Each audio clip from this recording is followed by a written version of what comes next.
Standard math defines objects by their internal elements first.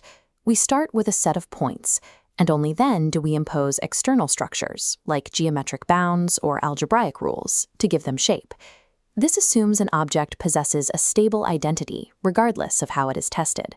But in practice, a system is often defined by its reactions to external probes. A program or chemical compound is recognized by how it responds to specific inputs and environments.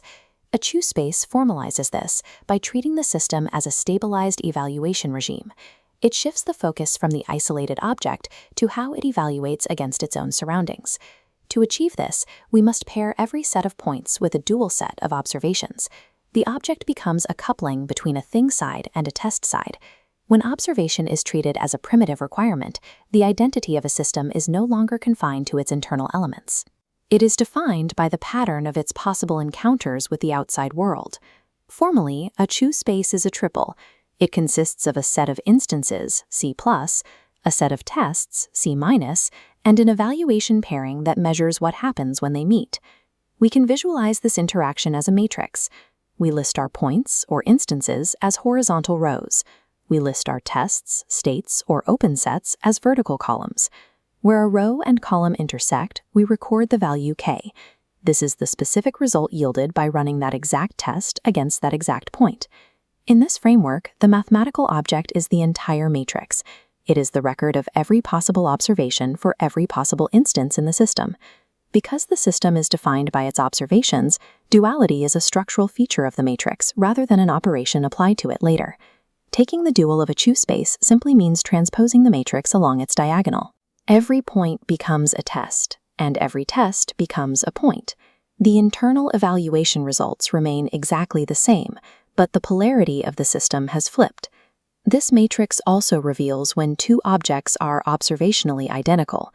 These two rows respond the same way to every single test in the system, making them indistinguishable from the outside. Through a property called separability, we can merge these rows.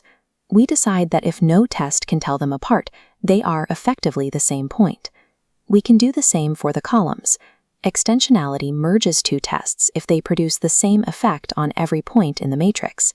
This bi-extensional collapse reduces the system to its unique behaviors. It allows a mathematician to distinguish between the raw, redundant data and the underlying structural features of the space. The Chu morphism defines how one of these evaluation matrices transforms into another. Most mathematical maps only move objects forward. But a Chu transformation requires that the results of our observations stay synchronized during the change. Imagine two different Chu spaces, our source on the left and our target on the right. The forward component, F+, pushes an instance from the source into the target. Simultaneously, a backward component, F-, must pull a test from the target back into the source. This bidirectional movement is locked by a single equation. On one side, we have the value of the transformed point when we meet it with a target test. This must equal the value of the original point when it is met by the pulled back test in the source. This lock ensures that every transformation of the object is perfectly accounted for by a corresponding transformation of its environment. This bidirectional movement explains why topological spaces fit so naturally into the Chu framework. If we use a simple Boolean alphabet, our evaluation matrix records presence and absence. In this case, the rows are geometric points, and the columns are open sets. A 1 in the matrix simply records that a point belongs to an open set. For a function between spaces to be continuous, the inverse image of every open set in the target must also be an open set in the source. And this is exactly what the Chu morphism does. It moves points forward while pulling open sets backward. The Chu equation proves that the membership result doesn't change during the map.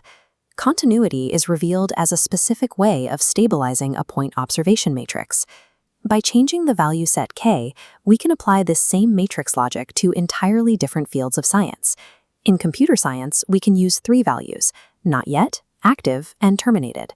Here, the rows represent concurrent events, and the columns represent states. This allows us to track the time-like side of events and the state-like side of information as dual aspects of one process. We can model simultaneous actions without forcing them into a single sequential order. We can also replace these discrete states with the unit interval, populating the matrix with decimal probabilities between 0 and 1. In this probability grid, Chu morphisms between matrices correspond precisely to the symmetries of a Hilbert space, such as unitaries. Physical transformations, like rotating a quantum state, are captured by the exact same bidirectional lock we used for topology. The Chu space acts as a universal coordinate system. It allows us to translate between computing, logic, and physics by focusing entirely on how information is preserved across different environments. The Chu construction provides a method for adjoining contexts to isolated systems, ensuring every object is paired with the dual environment required to observe it.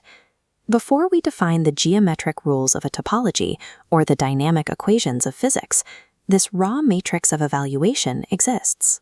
In this architecture, the encounter between an instance and its environment serves as the primary building block for the logic and computation that follow.